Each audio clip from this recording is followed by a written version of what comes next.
One of these people who has many, many complaints that shows how nothing has changed in the Baltimore police is a guy named Jorge Omar Bernardez Ruiz, who last year was promoted to sergeant. So he was promoted despite the fact that he's been involved in a huge range of just outrageous behavior. So we want to play a video here that speaks to that and then move on with our conversation. I suggest you back the fuck up. No, why you want to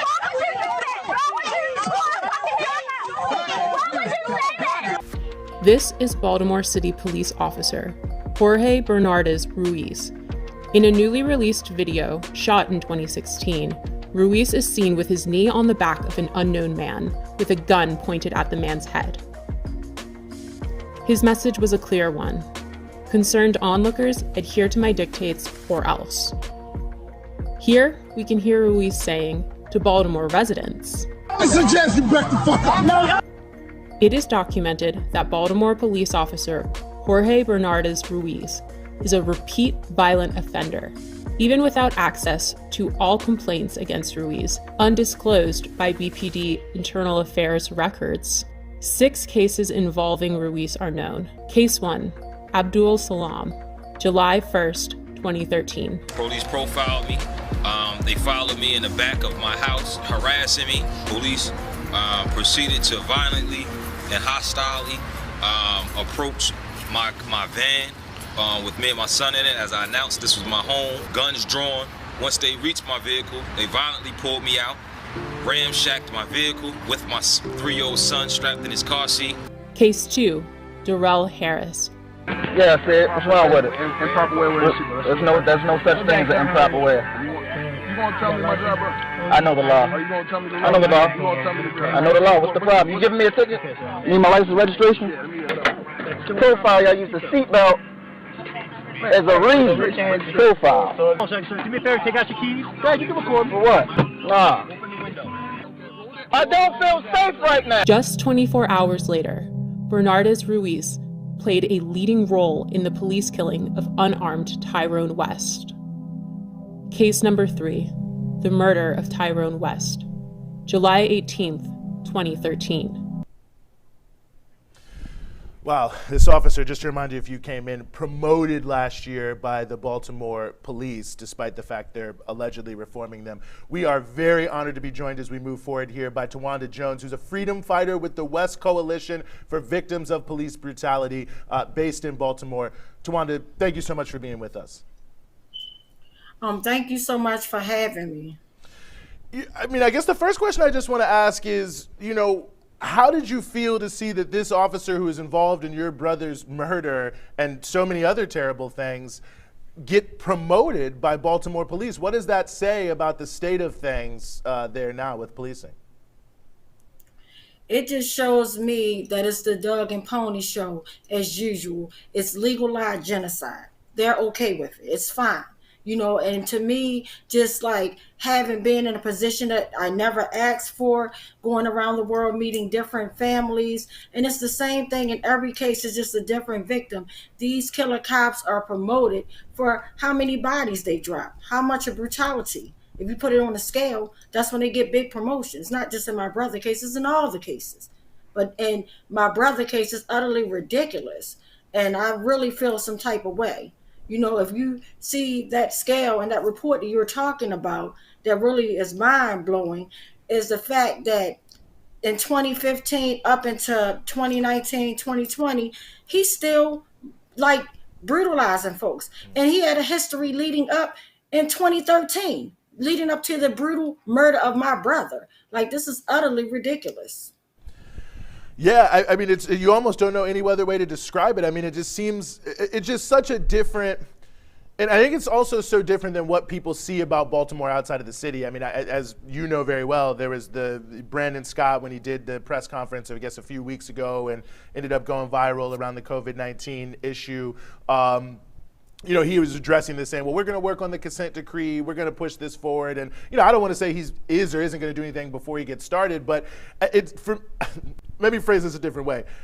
It just feels so hard to have confidence that these things like consent decrees or, a new police chief or all these different things that they have done are going to make any sort of difference when you see a cop that's this brutal be promoted.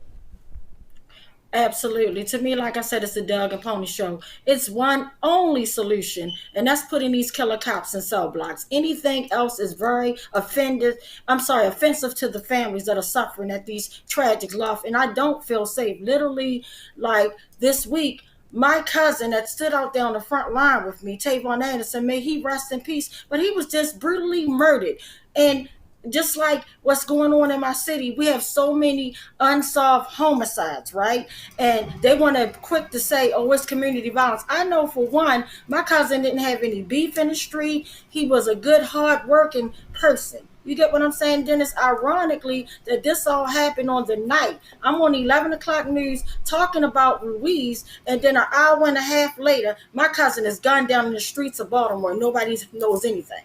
The camera's not working, nothing. It's utterly ridiculous. I don't feel safe.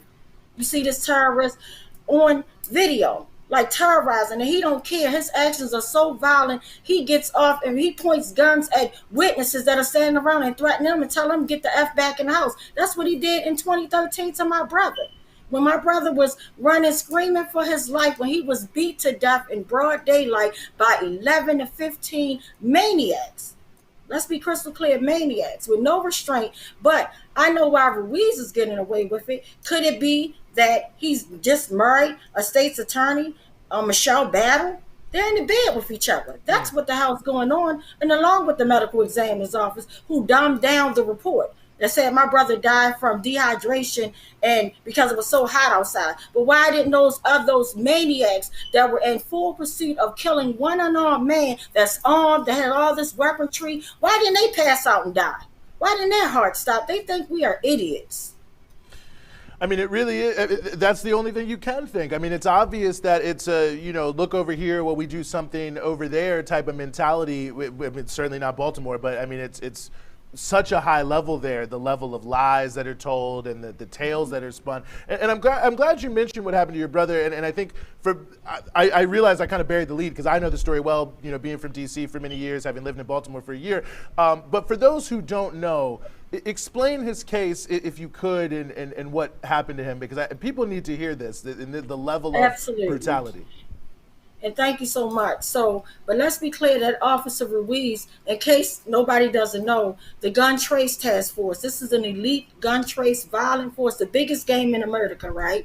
Let's be clear that, they locked up 9 of them or whatever, but if you think it stopped at 9, but he's still out there. He was a part of this Gun Trace Task Force that basically, and when you talk about books, I encourage everybody to go out and get I Got a Monster. I Need You to Go Out and Get 5 Days by Westmore. Like, these are 2 important books that tells all the crud and the dirt on, what's happening in Baltimore with the Baltimore City Police Department. But nevertheless, on July the 18th, 2013, changed my family's life forever. My brother, an unarmed black man, had worked all day, basically borrowed my car to go and give a female a ride. He picked me up from work, he worked, and at this moment, I'm tired. I wanted to go in the house because I teach, and in the summertime, I even teach summer camp, so I'm getting ready to go to work. So I'm like, it was around 6:30, he pulls up, he's like, sister, you going to go with me? I'm like, no, just make sure you go get your niece. Long story short, within a half an hour after my brother drops me off, he's brutally murdered. The first killer that actually pulled my brother out by his dreadlocks, that came to my brother's vehicle, which was my green Mercedes Benz that I let my brother borrow, was Ruiz and another officer, a white officer named Chapman. And long story short, my brother didn't even know he was being pulled over. The killer cops were in an unmarked car. My brother was driving, approaching the stop sign, so immediately pulled over. He didn't know who was trying to pull him over. And once he realized that it was, police officers, he pulled over, hands are out on the console so they could see, hey, I'm unarmed. No weapons. He turned the lights on and everything. And even asked, and witnesses told me this. Witnesses said that he said, why are you pulling me over? And the first thing the white officer Chapman said, this is what we do to you N-words. Like, really? And Ruiz, who's multi, it's just crazy. But anyway, long story short, Ruiz started immediately tasing my brother 4 times in his neck. 4 times. That's an overkill. And while he's tasing him, then you got Maniac Chapman, who basically sprayed 2 canisters of pepper spray directly into my brother's face. My brother can't breathe. He's screaming. Now he's like, oh my God, they done pulled him out by his dreadlocks, and now they're beating him. And he's like, it's fight or flight. I'm not going to stand here and let you guys murder me. So now my brother, an unarmed man, is running down the street screaming, begging for his life, saying, Trayvon Martin, help me. And the reason why he was talking about Trayvon Martin, because unfortunately, that's when the Black Matter movement just sparked off, and that was our last conversation. And he told me, they're worried about George Zimmerman. We got to worry about all the George Zimmermans right here in our community that's plaguing our community. And I didn't know what he meant, but now I know exactly what he meant.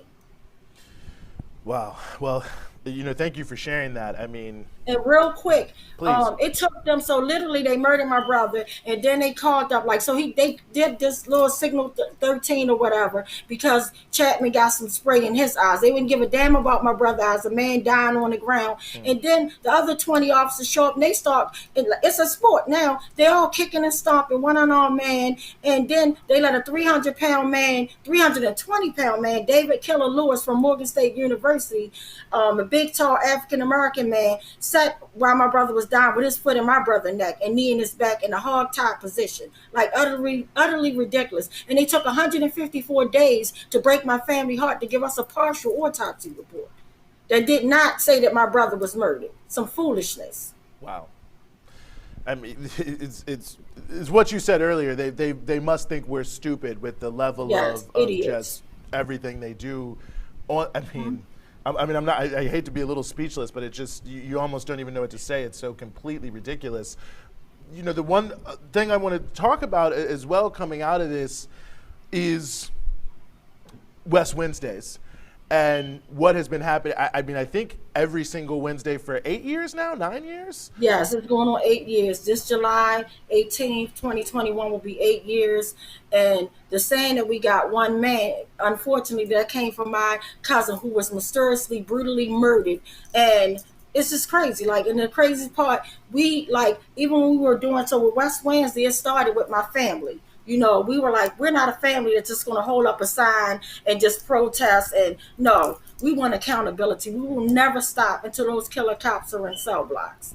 You get what I'm saying? Like, and not just for my brother, but all the victims. They try to make it seem like these are isolated incidents when it's systemically happening. It's happening all around the world, Like, they used to lynch us from trees. Now the police are just killing us. They shooting us down. They beating us down. They doing any and everything. And everybody need to check into these unsolved, violence in the streets. I believe they're all a part of that. If you read, I'm telling you, go get I Got a Mars. It tells you the level of corruption where they were killing people, raping and robbing people. And now all of a sudden, my cousin that was actually leading the protest with me, he's dead. The one that made up one man that stood there strong for his cousin, he's dead. I'm looking at everybody's suspect. And as you should, as we all should. I mean, we need to put more light on it. I definitely can co-sign that 100%. I got a monster. I mean, if you think you know, you don't really know. You need to read this gun trace task force. I mean, they may have even killed this other cop. I mean, to potentially cover some of this. And I'm glad you said that. And if anybody don't know, there was a cop named Detective Suter, who had dirt on them, and literally before he could spill the beans, he was supposed to testify. He didn't even know he was supposed to testify. His lawyers and everything trying to hit him up, and they sent him to a scene. And the crazy part, nobody knows about why he was there at that scene where he supposedly killed himself. Right. He's supposed to kill himself after he just saw his son get married in Jamaica. He was in a happier spirit and mood, got a suit on. He's going to investigate basically a case of police brutality where a young teenage boy that was killed on that block, a 15-year-old, said police officers was robbing him, taking money off, and this kid wound up dead. Just like my cousin Tavon. This kid wound up dead, and so did Detective Suter. And then they try to say that Detective Suter shot himself with his own gun, but mysteriously they put a $215,000 ransom money up to try to get us to throw each other under the bus, to try to solve, and like we fools. They think we, it is Hollywood, you couldn't make this stuff up. You couldn't make That's it up. 100% true. It's 100% true. I think a lot of people watching this are probably wondering where can they go to learn more about what you guys are doing on West Wednesdays. How might they be able to support you?